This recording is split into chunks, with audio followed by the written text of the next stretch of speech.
All right, the Limestone County Board of Education meeting is called to order. Proper notices for the meeting were posted and provided to those who requested direct notification. Let the record show that all board members are present except for Mr. Winter. And if I can get to we're going to have a prayer by Mr. Glaze and a pledge by Mr. Young. Mr. Glaze? Let's pray. Heavenly Father, we come to you tonight just thanking you for the blessings that you give each one of us, Heavenly Father. Thank you for our Limestone County school system, that we're able to service all of our kids and educate them. Heavenly Father, we're thankful for our employees and everyone that is involved with the system. Heavenly Father, we just pray now that the election is over, that we will come together as a country and be better off. Heavenly Father, just ask these blessings, favor in your name. Amen. Amen. I pledge allegiance to the flag of the United States of America and to the republic for which it stands, one nation, under God, indivisible, with liberty and justice for all. We're getting better. It's probably about a C, but maybe we'll get to an A eventually. We passed, but we didn't Yeah, get we very passed. high. We were just average, you know. All right. Looks like we have an agenda. Do I have any additions or deletions to the agenda, Mr. Superintendent? No, sir. All right. Hearing none, do I have a motion to approve the agenda? You do. I have Mr. Chris has a motion. Do I have a second? Second. All right. Have a motion and a second. All those in favor? Motion carries. All right. I need to give an opportunity for the public to address the board. This is one time without going through the policy of the Limestone County Board of Education where you have to apply to address the board and seek redress with the superintendent. None of that's required this time. This is our first public hearing or public meeting where the public can address the board. So is there anyone to address the board at this time? All right. Hearing none. Mr. Superintendent, you have a report? We do. We do have an update on Glimpse software for Limestone County Schools. We have Dr. Brandon Payne here. Dr. Lewis, you want to say anything to lead up to this? Yes, thank you. In October 2019, we asked the board to approve a program called Glimpse to help us get a better idea of evaluating our programs, work with Dr. Payne throughout the past several months, and he has some information to share with us. Dr. Payne is a former educator and assistant superintendent of Coleman County Schools, so we're glad to have Dr. Payne. So Dr. Lewis provided board members with a packet here that has Glimpse on the front of it. You'll see that. So we'll walk through that real quick. And then I'll be glad to answer any questions because I know you have a lot to do in your agenda. You've already been through a long work session from what I understood in that. I remember those from my days of serving in education. So I want to be, respectful of your time. So when we entered into the contract and agreement with Limestone County Schools, as a part of that, Glimpse has several platforms within our application that we use. And so those that Limestone was going to use or have used are the Academic Insights Manager, our Achievement Correlation Engine, and then our Education Strategic Plan. We actually added that in the spring of this year and added that to your contract at no additional cost to help align those things which you're doing, especially with the COVID situation and things of that nature. And then our Student Achievement Growth Engine is a predictive analytics tool that we use using algorithms and different things with artificial intelligence that can actually predict scores of the future for students. So it looks way off into the future on accountability scores and things of that nature. And so that'll be something that will be coming for Limestone County in 6 through 8 because of the way that you use the Scantron assessments.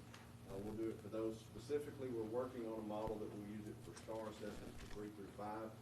But that's still in the works because the model has to be trained using the computers and those things. So I can talk about that more toward the end. There is a little bit of description of products and services, so you can see that. I won't read that word for word for you. And the second page. The third page really gets to the strategy, and I know this was something that Ms. Williams, when she was with you as our sales representative, would have talked about to you as to why we believe that ROI is important for boards of education, for superintendents, and then those like Dr. Lewis who are over the academics and those things. Is, typically what happens in education, specifically in Alabama, is your budgets are always going to be approved, for hearings in August, September timeframe. They get approval when your fiscal year starts October 1. And so that is different than the outcomes of students because typically summative outcome assessments occur in March, April timeframe. sometimes early March for ACT, and then later in the time frame for the summative scores for 3 through 8. And so those two things being disconnected in their timestamps doesn't allow you an opportunity to analyze what happens in between there with the products and resources that you use to supplement your teachers and the learning for your students. And so that's what we look to do for you in Glimpse. And we do that for about 40-something school districts across the Southeast at this time, so that you understand what's happening with the dollars that you're spending and you're allocating. So whether you're buying a digital resource product or it's a formative outcome set assessment, so that the teachers can know where the students are progressing as they go through the year, you want to know how well does that return for the dollars you spend on that actually come to be true for your district. And so our intent for that is to really help you in a couple of ways. One is to ensure that you're getting the most out of the agreements that you make with those companies and the usage that you're looking for, that students are using and meeting the expectations the district sets forth, and that you have the ability to log in, do the license and things for students and teachers. And then also, how well does that drive their achievement? Because you want to make sure that if you're buying those supplemental programs and the digital resources, especially given the current situation that we're in with COVID, that those are actually moving students forward in their learning. And so we analyze that through the achievement of that and how it correlates to those summatives, and then also how the usage correlates to the outcome for kids. And so then the next slide really is when we take in the financials, which is a unique part of Glimpse and what we do. There are a lot of data analytic companies out there. There are a lot of companies that have dashboards that will show you, the student scored this on their STEM contest or their ACAP test coming up in 2021, or that they scored on a STAR or a Scantron benchmark or an iReady score, iExcel, any of those. They can do that for you, but what they don't do is they don't tie that financial to it and then do the math behind that to determine how well did it actually work. Not only in the sense of achievement for the student, but a sense of achievement related to the dollars that were spent. So I give you a breakdown graph there. That's very large buckets of percentage. This is around your accounts payable file, which is where we pull all of the expenses that were sent to various vendors for the digital resources. And so when you talk about that, you look at here in the little orange slice you see there, about 2.98% is what's actually spent to buy the digital resource supplements. And that's about 3% of what's being spent in terms of accounts payable, which covers most everything outside of personnel that you're doing in that. I won't get into the financial side. You have an excellent CFO who provides me this data on a regular basis very quickly. So we have that, and it looks in those breakdowns as you go there. And you see the differences of what you're looking there. But we also know that personnel obviously are the greatest cost that you have in a school system. And so should it be, because those are your teachers and those people who are supporting the students as they come every day and as they work with them in their learning. But behind that, you want to make sure that the other dollars, that what we call really discretionary dollars, are effectively working for you. So as you go to the next page here, when you look at the 2019-20 implementation and outcome on this one, kind of some highlights of what we found. Obviously, 2019-20 didn't go like anybody expected it to. We obviously understood what happened in March with the closures and the exodus of students from schools, and how you had to grapple with the learning environments and the different outcomes there, and then kind of make that up. But in that, as we were working at our implementation with Limestone County just prior to that time frame, we were able to load all of the 18-19 formative and summative data, so that's kind of a baseline year because that was the consistent year that you had. So we put that in so the principals would have that as a reference when they look in their platform, and Dr. Lewis from the district level and then individually in the schools. And then we were in the process also of collecting the 19-20 scores. So we had the pre-score, which happened while kids were still in school. We had the mid-score, which again happened while they were still in school. So we had those and we were able to put that in. And what we did with that was where we would have typically caught the Scantron post scores and the ACT scores and those things at the end of the year and been able to measure a full year of ROI with usage of products and the outcomes of the formative and summative tests. We did go ahead and calculate ROIs based on what we saw from pre to mid. So from August to that February time frame, we were able to do that, look at the number of kids who were using products and those things. And so in doing so, covering all of those things, what we found was on the outcomes on the side there, we identified a little bit over $900,000 in digital resources. Now keep in mind what you're talking about there, those are going to be your STAR assessments, which are formatives. The only real way to correlate how well those are working for you, because what they're really doing is telling you where the student is in their learning, is you have to have that summative test, which didn't occur in 1920. But then also, in addition to that, you have Scantron that was used in the upper grades, and then you have a lot of your other products. So your other products were like Imagine Learning, which was for math. You had DreamBox, which was for math. You had some TransMath for intervention level students. And then you had several other products that helped with the reading and things of that nature. And so those were the 590,000 that we evaluated. Knowing we would have evaluated all 900 that we found had you been able to take that summative test. So, but from the 590,000, that last bullet there you see is really a recommended cost savings and or improved ROI. So as we looked at the return on investment, well, we identified to Dr. Lewis, and then he has taken action already on a good bit of this, and or has made adjustments to the plan for the district going forward, was around $152,000 that you could drive more usage of. And so to give you a context of that, if there's a particular program out there and the expectation is that students should use this program 30 minutes a week on average. So for every week they're in school, you're expecting them to use it for 30 minutes.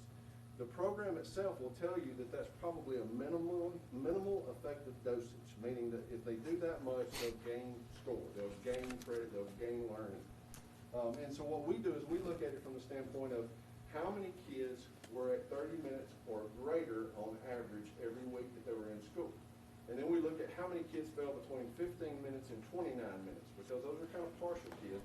And then we look at anybody less than 15 minutes, because those are what we would call non-users. They're not using it. So then the ROI comes into, it has those three buckets. So you have a user, a partial user, and a non-user.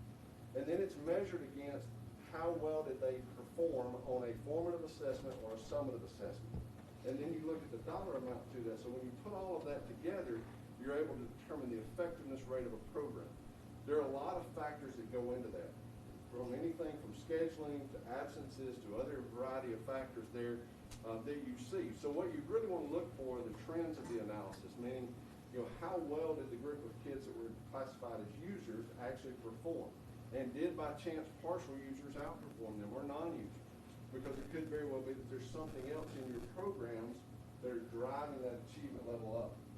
And so that's why we use the Glimpse platform here with Limestone County to help drive that so that you can make those informed decisions. And from that, then you can start looking also at this.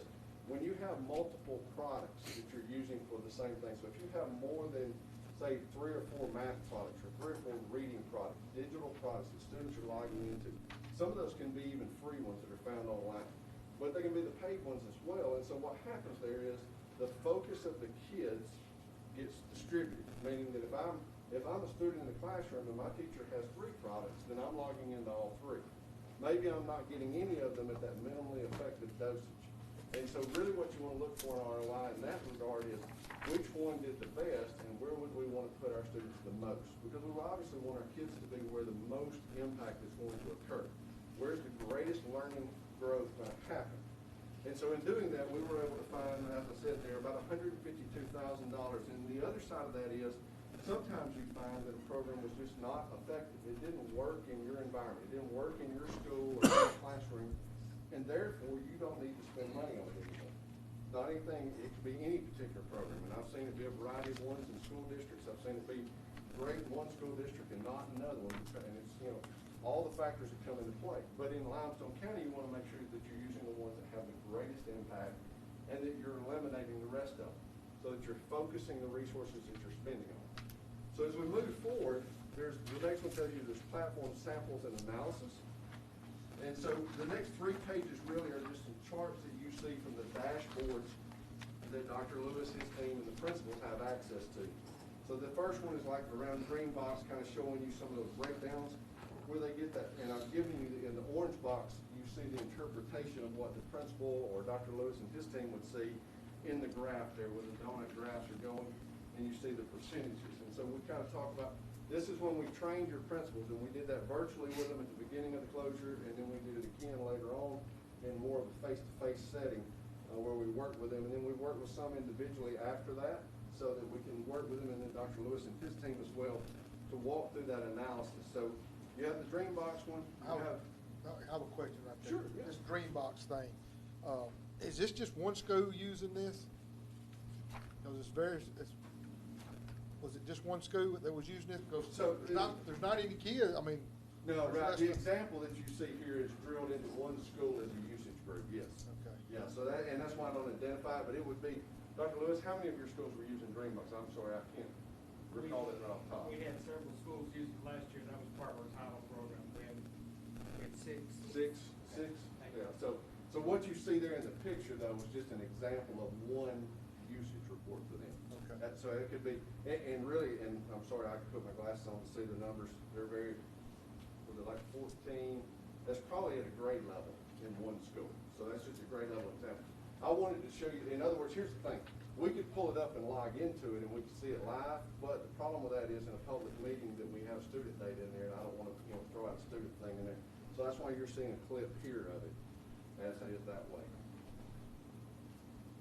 So what you can see on the left, though, if you see here where it says users that met that user requirement, you have 192 students. So that's the quality of students that you had using it full speed. You had 305 that were partial and 474 that would have been non-users. And so here again, when we say non-users, one of the other things you have to understand about a program or a product, it very well could have been that Dreambox was purchased for a very specific intent. So if you had 474 students that were not users, it could be that no one ever intended for those kids to log into it, and that's perfectly fine.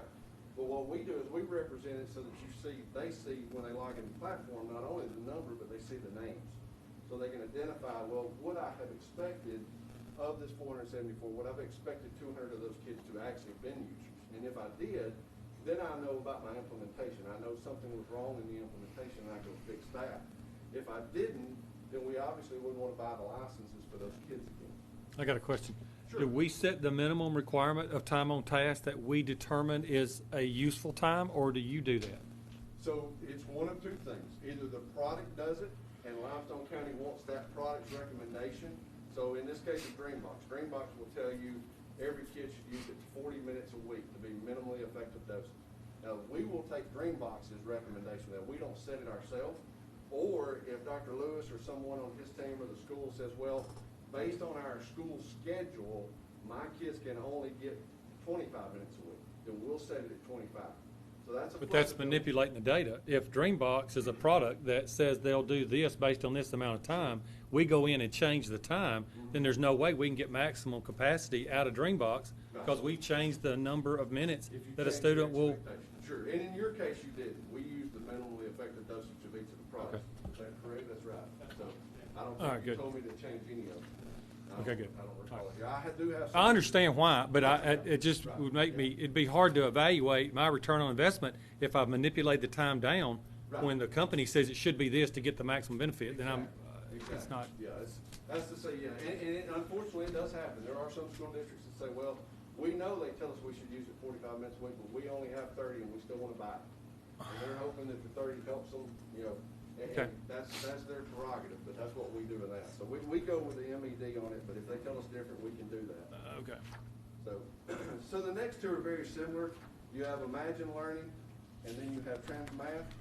Keep in mind on the TransMath one, the intent for Limestone County was that was for intervention. So that's for a very different specific use case. That's not in general of all kids or anything like that. So that's why you see such small numbers there, because it was a very targeted use of TransMath and what they were doing with that one. The next page you see is our achievement correlation engine. Looks at, I have the blue bars with the line graphs on it. What this one does is this was something that we found based on client request, as we had already accumulated the data to do this. This helps your teachers know the comparison between how the students are performing in their classroom and how they're performing on their formative or summative test. So if I want to know, does the student in my math class have a 90 average with me? Are they being proficient when they take the STAR exam, or when they take the Scantron, or the ACAP, or the ACT if I'm a high school teacher? I want to know that, and so this report will give them that. It actually will break it down by student level, so everybody can see the student's average score at the semester and end of year, and any assessment that you want to run it against, so you can pull those assessments in. So it really helps to drive the connection between the classroom and those summative outcomes, which helps you as a board because that gets to your accountability with the superintendent and others in terms of your report cards and those things at a district level and how that works. And so that's why this is in here. This is an add-on part that they have that's a part of the program, and so it identifies that for them very quickly. And one of the other things in this chart here, and I shared this with Dr. Lewis just in the last couple of days, maybe yesterday actually, in a video, we actually were able to also do this for the mid of last year when kids were still in school to the pre of this year when you got them back. And so what you can quickly identify there is for teachers who have a kid in the room today, if I'm a 5th grade English or reading teacher, and that kid's in my room, but last year they were in the 4th grade. Well, I know what their prescore is, so I know where they kind of are right now, but what I don't know is where did they come from. And so our program will allow the teachers to be able to see that data very quickly that, hey, this kid, while they're at benchmark with me, they were really high last year at Christmas before we got out for COVID, so now I realize there's been a learning slide. And so now I can address that gap that I wouldn't otherwise see without having to do other manual labor to find that out. So then the next one that you have is the Education Strategic Plan. And this is really more of a use for principals and Dr. Lewis even at the district level, but really for the principals. So it sets it like this. This allows them to kind of set goals for themselves. They go in, and what is my objective? My objective is to increase overall ACAP math scores. So I want to increase my math scores by this grade level. I'm a principal of the school. I say I want my 7th grade scores to go up. What do I want them to go up by? Maybe 10%, 15%. I can put that in. Or I can say how many kids, what's the percentage of proficiency? Maybe 2 years ago when we had Scantron in my school, my 7th graders were at 80%, and I want to get to 85. So they can set that goal, and then they can list out the products that they have in their school so that if it's something that the district hasn't provided, maybe the principal has used funds at the school to buy something, they actually get the ability to track the return on investment of that as well by utilizing this form that's in the platform. So it's really more of a digital growth monitor and a goal setting for the principal to use at their level to ensure they're getting what they want as well. The next slide that you had is the SAGE model, and this was the one that is the predicted and will be delivered here shortly to Dr. Lewis for 6th through 8th. There was a little bit of discrepancy in some data sets in a couple of high schools that we had to work through. But what this will ultimately do is it will predict what the score of the student will be in March of 21. So instead of having to just take a pretest in my classroom and kind of know where the kid is, what this does is it actually tells me that Brandon is going to score a 2240 in March when he takes that summative test. As a classroom teacher, if I can know that today, where that kid's going to score 4 months from now or 3 months from now or whatever the case is, I can work to change that if it's not where I need it to be. Or if it's where it should be, then I can work to make sure it stays there, that they learn what they need to in order to get there. But I can escalate my interventions to help more kids get to an accountable level based on proficiency that the state sets, or when that comes out, when the state sets it, that you'll have that ability to do that. And so it's a really unique tool there. That was an add-on, and we actually just added that into your platform as well. We basically added it for any client during the COVID time that wanted it, where we could do that for them because it's unique in the fact that while others will give a range or things like that, ours is running about 98, 99% reliability, meaning and accuracy both.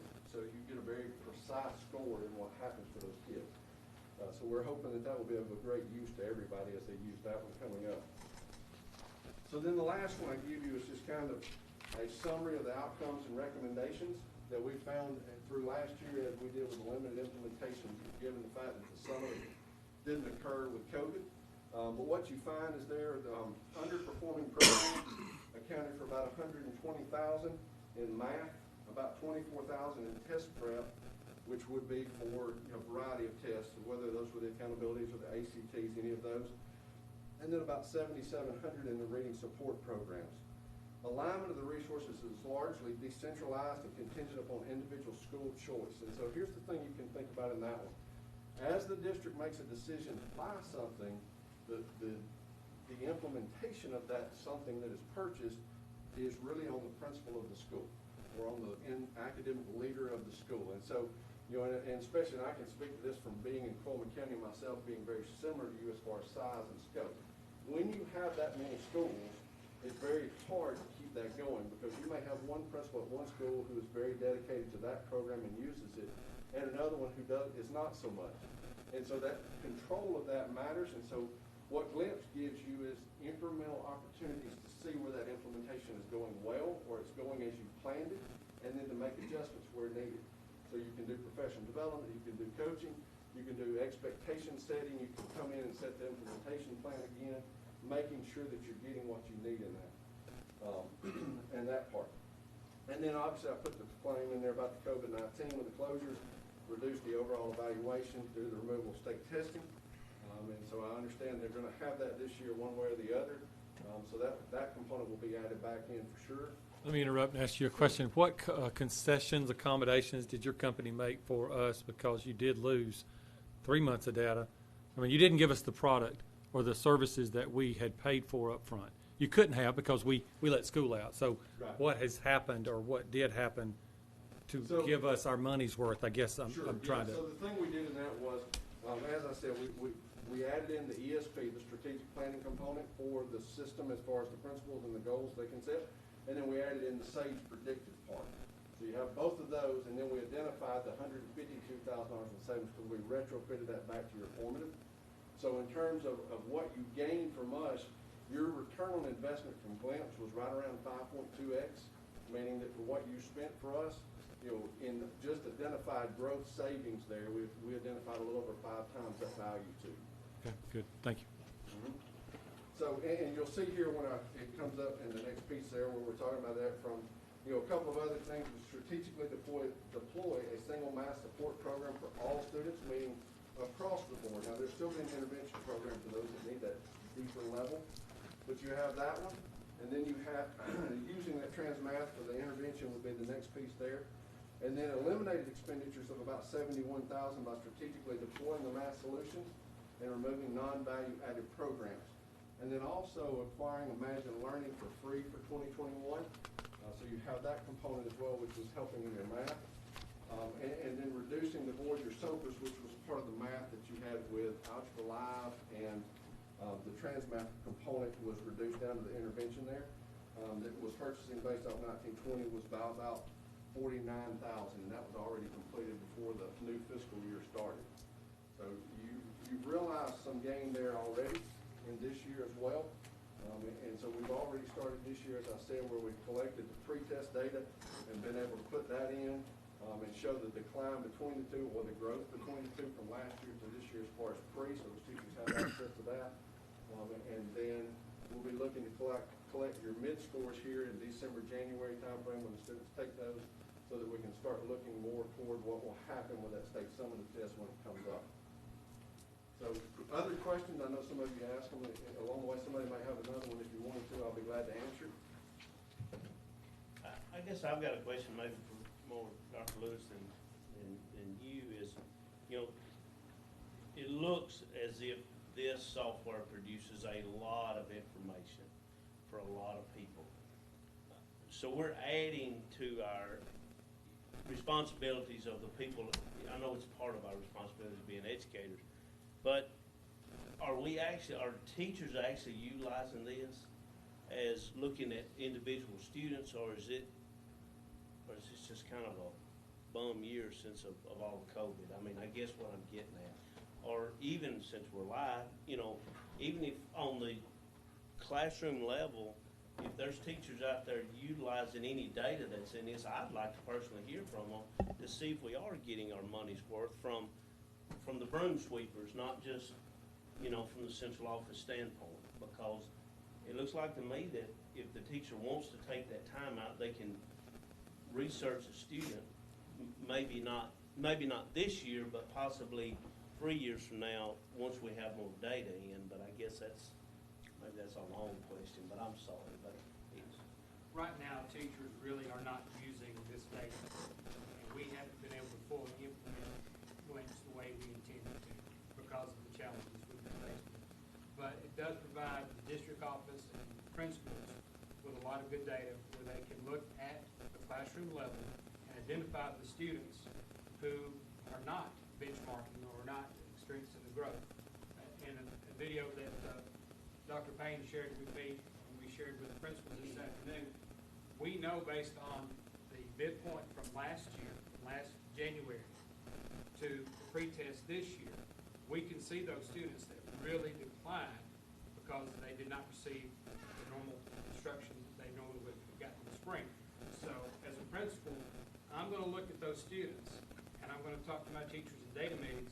These are the kids that we need to focus on. They may have even benchmarked, but you look at the lack of growth or how their score decreased.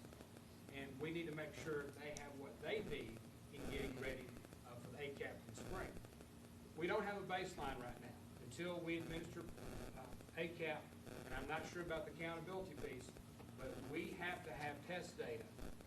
Everyone doing the same thing to form that baseline to help us form our decision. So once we have that, we'll be able to add the other parts to this and have even more data. I just really like, and I know this has been a bum year, it's just as we go forward, I would really like to hear from those local school people, or, are we, is this, just cause we got tools in the toolbox doesn't mean we actually use them. Yes, sir. And this is one of the tools. I just want to make sure that, especially going forward, once we gain more information, are we actually using this, or is this, is this just something else we have to do that doesn't help us? I mean, Well, in my opinion, Mr. Young, this is a really good tool. We haven't fully utilized it yet, but once we do, it's really going to help us.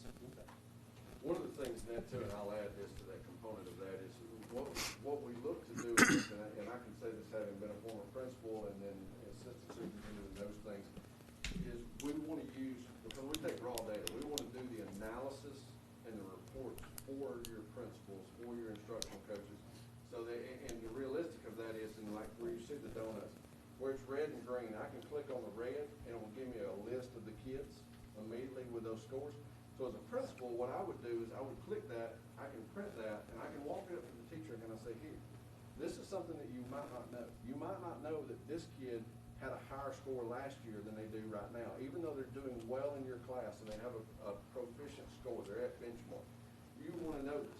So the principal doesn't have to do anything other than click and print to be able to provide that, whereas otherwise they would have to go out to the two data sources, look at it, put them in the same table, match it up, and determine who went up or who went down, and then generate a list. So that's the other use case for it really, is where it comes to your principals and your instructional coaches. But I fully agree with you. You want to know that they're using it. Because the one thing I can tell you, and that is just like I would tell you in this report, if somebody's not logging in and using it, then your return on investment goes to zero very quick. Right. That's a simple act.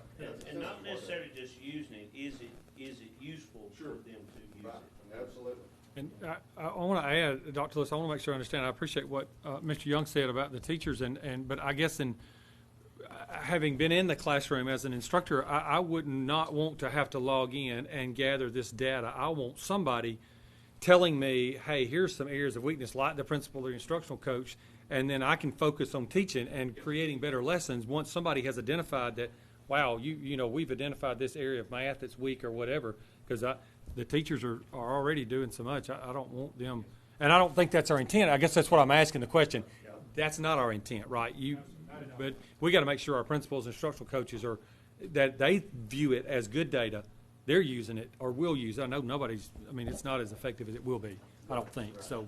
I know athletes watch some film, but coaches have to watch a lot more film to break it down. Okay, good. Make recommendations to their players. All right, that's perfect. Perfect. All right. Thank you for your presentation. Appreciate There was it. a lot of information. I appreciate being here. Thank y'all Okay. so much. All right. All right, Mr. Superintendent, virtual enrollment. Yeah, just want to update you a little. Of course, started school back on August 7th, and we had a number of students go virtual, and of course more came back traditionally. The month of November is the time period where we're opening it back up for folks to make decisions of whether or not they want to come back virtually, or whether they want to go virtually or come back traditionally. And right now, K through 5, we have 12 students who want to go virtual, okay, that are currently traditional, and we have 164 students 6 through 12 who want to go virtual for the second semester. And then wanting to go traditional, we have 231 students K through 5 who want to go back to the traditional setting, and we have 214 6 through 12 students who want to go back to the traditional. And so that's where we are currently. And of course, we have until the end of the month for parents to make that decision.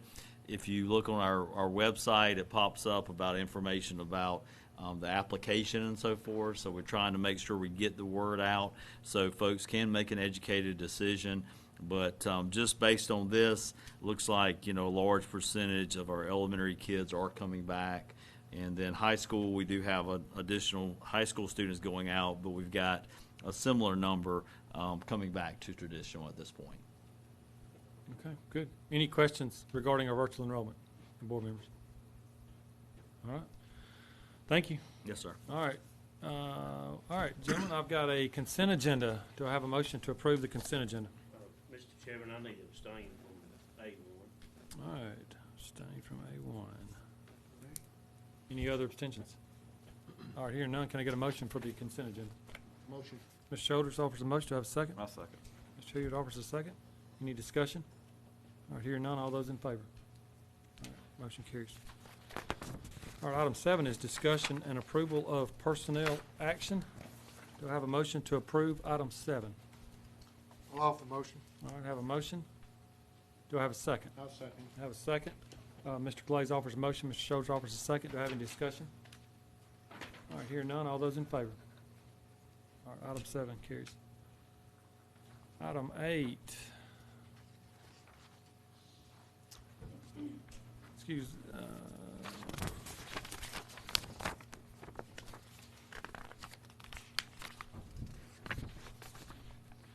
Item 8 is discussion approval of the Limestone County policy revisions. Do I have a motion to approve item 8? Policies are considered A through L. I'll offer motion. All right, Mr. Glaze offers a motion. Do I have a second? I'll second. All right, Mr. Shoulders offers a second. Do I have any discussion, questions regarding the policy revisions? These revisions were recommended by state. Yes, sir. Most of the changes were recommended because of changes in laws and so forth. And they were presented a month ago, so they've been sitting for a while, and They've those been are the approved same by our ones. local AEA delegation, right, all that Thank group? Okay, good. Okay. All right, hearing no other questions, we have a motion and a second. All those in favor? All right, item carries. All right, item 9, discussion approval of the renewal of the Microsoft Windows Server license and CAL software at a cost of $29,808.66. This is an annual budgeted item paid for from the general fund. Do I have a motion to accept item 9? I'll offer. Mr. Christ offers a motion. Do I have a second? I'll second. Mr. Young offers a second. Any questions? All right, hearing none. All those in favor? Item 9 carries. Item 10 is discussion approval of deeding of East Limestone High School property from the state of Alabama to Limestone County Board of Education. This will allow this board to deed a portion of the property to the East Limestone Volunteer Fire Department. Do I have a motion for item 10? Offer motion. Mr. Glaze offers a motion. Do I have a second? I'll second. All right, Mr. Shoulders offers a second. Any questions or discussion? This is a portion of the land? Yeah, it's just that little fenced in area, it's probably a quarter of the yard. It's not very much. It's where the fire station sits. Okay, so everything that the state is deeding, we're deeding it to East Limestone? Okay. They have to deed it to us before we can give it to them, I think, so That's correct. Yeah, legally, that's, okay. And, all right, any other questions? All right, we have motion second. All those in favor? All right, motion carries. Item 11 is discussion and approval of memorandum of agreement between the Limestone County Board of Education and Athens State University College of Education for clinical experience for pre-service teachers. Do I have a motion to approve item 11? Offer motion. Mr. Shoulders offers a motion. Do I have a second? I'll second. Mr. Young offers a second. Any questions or comments regarding item 11? All right, hearing none. All those in favor? Mr. Hilliard, you okay? I'm Okay, sorry, good.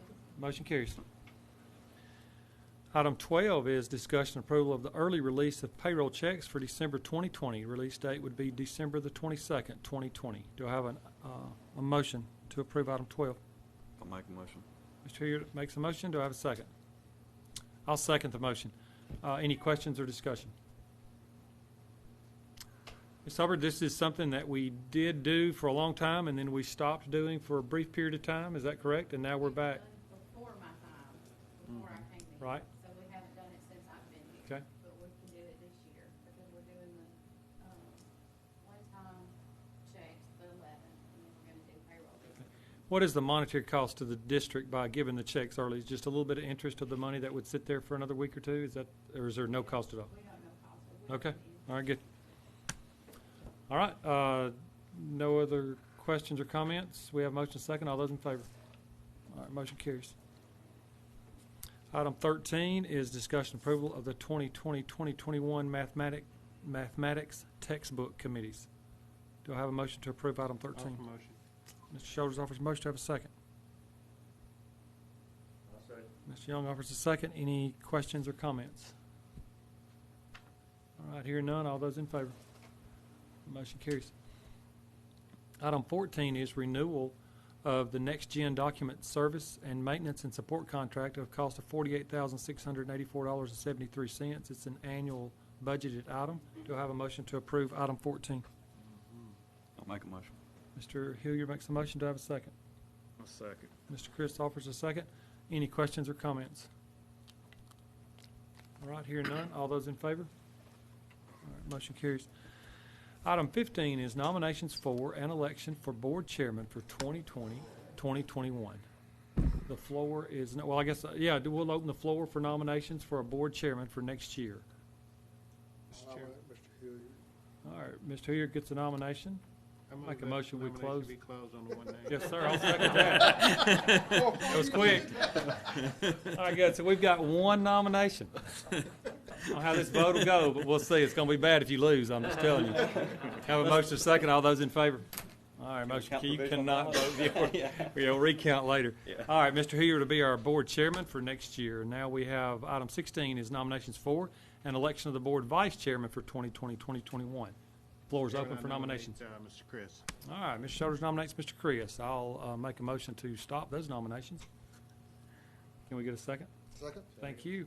All those in favor of Mr. Chris serving as Anthony's backup? Motion carries. All right, so Mr. Chris will serve as our board vice chairman. Mr. Hilliard will serve as the board chairman for 2020-2021. All right, item 17 is nominations for and election of delegates for the December 2020 Alabama Association of School Board Conference. 2 delegates and 1 alternate. Mr. McGill, I'd like to nominate our chairman and vice chairman. Oh, I definitely second that. I went last year. I definitely It's a second that. crazy meeting, right? It is a crazy Oh, meeting. it is fun. Yeah. It is fun. I'll say that. So I'll I'm go. good. Yeah, I I'm good don't with those care. two. Who's It's going to be kinda the alternate?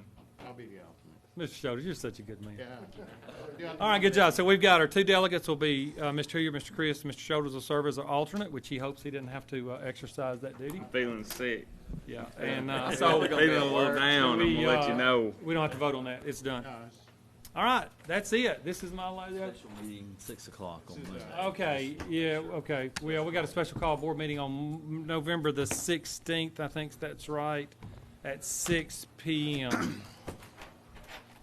Everybody can make it. I assume, Belinda, you'll be sworn in, or you going to? You want to introduce her? I can introduce her. Yeah. Mr. Young, you're not going to be here? Dr. Maples, will you be sworn in? All right, good. You'll be here? All right, good job. Belinda Maples will be our new board member that'll take Mr. Winter's place, and she will start, it sounds like, on the 16th of November at 6 o'clock. Yep. All right, well, congratulations, I think. A lot of fun. You're going to have a ball. It'll be great. All right, this meeting's adjourned. Thank you so much.